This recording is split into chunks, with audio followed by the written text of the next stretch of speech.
Eu nunca imaginei que fosse carregar um segredo por tantos anos. Nunca pensei que uma decisão tomada em um momento de fraqueza fosse mudar o curso de toda a minha vida. Mas foi o que aconteceu.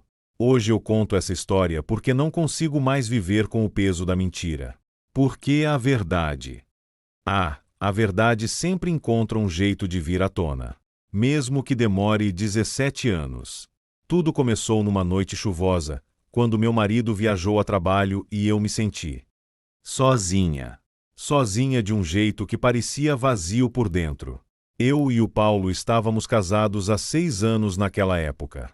Tínhamos uma vida relativamente tranquila, embora sem filhos. Ele era bom para mim, trabalhador, esforçado, um homem honesto. Mas a rotina tinha se tornado sufocante. Eu sentia falta de ser olhada, admirada, desejada. Foi num encontro de colegas da escola que eu revi o Marcelo. Ele era um daqueles amores do passado que a gente nunca esquece totalmente. Um sorriso fácil, o olhar que parecia saber mais do que deveria, a voz grave que me arrepiava a espinha. Ele estava diferente, mais maduro, mas com aquele mesmo jeito de se aproximar que fazia tudo parecer natural. Conversamos, rimos, tomamos uma taça de vinho a mais do que deveríamos. E quando percebi, estava em seus braços. Foi uma noite só. Uma única noite. Mas foi o suficiente para embaralhar tudo. Voltei para casa com a culpa colada no meu corpo. Tomei banho como quem tenta lavar a alma. Paulo chegou no dia seguinte e eu o abracei como se estivesse pedindo perdão em silêncio. Fizemos amor naquela mesma noite. E quando descobri que estava grávida semanas depois, meu coração congelou. Me apavorei. Fiz as contas. Não dava para ter certeza. Podia ser do Paulo. Podia ser do Marcelo. E aí? Eu escolhi calar. Disse ao meu marido que era dele. Ele chorou de alegria. A família comemorou. Eu segui carregando meu segredo em silêncio. Os anos passaram. Nosso filho nasceu forte, saudável, lindo. O Paulo se derretia por ele. Era um pai exemplar. Brincava, dava banho, contava histórias, levava para a escola. Criou aquele menino como o maior orgulho da vida dele. E eu vivia entre o amor que sentia pelos dois e o terror de um dia perder tudo. Foram 17 anos de silêncio. Até que o destino, com sua maneira cruel de mostrar a verdade, resolveu agir. Nosso filho sofreu um acidente de moto voltando do colégio. Foi grave. Hemorragia interna. Precisava de transfusão urgente. Nós dois corremos para o hospital. E foi lá. Foi naquele hospital que meu mundo desabou. O médico pediu sangue. O tipo sanguíneo do meu marido era incompatível. Aquilo não fazia sentido. Disseram que iam refazer o exame. Repetiram. Deram um jeito de checar todos os dados. Mas a resposta foi a mesma. Nosso filho. Não podia ser filho do Paulo. O médico veio conversar. Com cuidado, com respeito. Mas o olhar dele era de quem sabia que estava prestes a abrir uma ferida profunda. Ele perguntou, discretamente, se havia alguma possibilidade de o pai não ser o meu marido. E eu congelei. Paulo me olhou. E ali, naquele instante, ele entendeu. Eu vi nos olhos dele. Ele entendeu tudo sem que eu dissesse uma palavra. O choque, a decepção, a dor. Não houve gritos. Não houve cena. Só silêncio. Um silêncio mais pesado do que qualquer discussão. Ele saiu do hospital sem dizer nada. Eu fiquei. Nosso filho sobreviveu, graças a Deus. Mas a verdade já estava exposta. E nada mais seria como antes. Paulo não quis voltar para casa. Ficou um tempo na casa da irmã. Me mandou uma mensagem pedindo tempo. Eu entendi. E rezei todos os dias para que ele conseguisse perdoar. Não por mim, mas pelo menino que ele criou com tanto amor. Uma semana depois, o inesperado aconteceu. Recebi uma ligação. Era o Marcelo. Sim, o Marcelo. Ele ficou sabendo do acidente. E de alguma forma soube da verdade. Eu sempre soube, ele disse, mas achei que era melhor não atrapalhar sua vida. Aquilo me deixou confusa. Como assim ele sabia? Aquele dia, eu senti que podia ser o pai. Mas você nunca mais me procurou. Achei que queria que tudo ficasse como estava.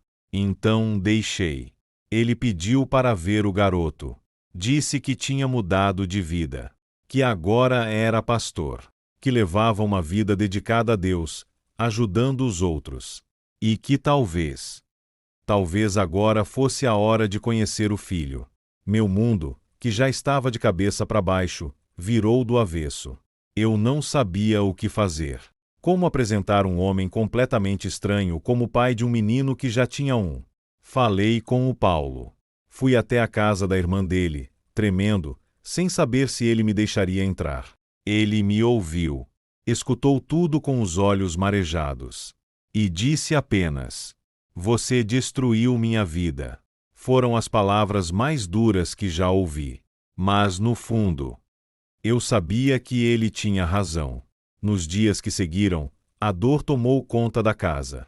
Nosso filho percebeu que algo estava errado. Eu não queria contar. Mas ele merecia a verdade. Chamei ele para conversar. E com o coração na mão, contei tudo. Ele ficou em silêncio por um longo tempo. Depois chorou. Perguntou: "O pai sabe?" "Sabe", eu disse. "E ele vai me abandonar?" Aquilo me quebrou por dentro, porque eu não sabia responder. Paulo ainda estava processando. E Marcelo? Já queria marcar um encontro. Eu pedi mais tempo. Disse que o garoto precisava assimilar. Mas o que eu não sabia é que Marcelo não esperaria. Ele apareceu no hospital, com uma Bíblia nas mãos, e um olhar que misturava emoção e culpa. "Eu vim ver meu filho", ele disse. Nosso filho olhou para ele. Os dois ficaram se encarando. Até que o menino disse: "Você não é meu pai. Quem é meu pai é o Paulo." Marcelo tentou se explicar. Disse que estava ali como amigo, como apoio, que só queria conhecê-lo. Mas a rejeição foi imediata. Nosso filho não conseguia aceitar. Paulo, ao saber disso, ficou furioso. Disse que se Marcelo queria mesmo ser pai, deveria ter aparecido antes. E que agora era tarde demais. Os dias seguintes foram um verdadeiro campo de guerra emocional. Eu, no meio dos dois homens.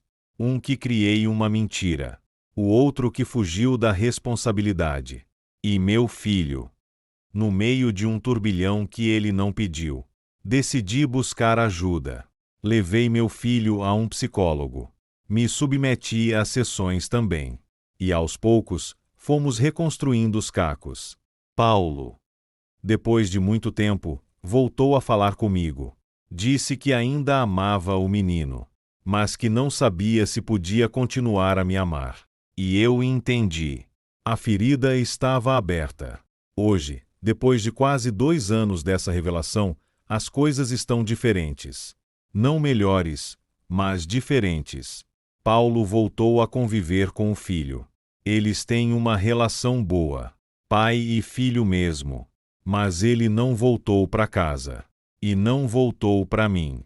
Marcelo continua tentando se aproximar. Mas o menino não quer saber. Talvez um dia aceite. Talvez não. E eu vivo com o peso da escolha que fiz. Conto minha história porque sei que existem outras mulheres aí fora. Vivendo com segredos. Vivendo na culpa. Vivendo na mentira. Eu não posso mudar o passado. Mas posso dizer com toda a dor que carrego: a verdade, por mais difícil que seja, é sempre melhor do que uma mentira confortável. Porque um dia tudo vem à tona. E quando isso acontece, pode ser tarde demais.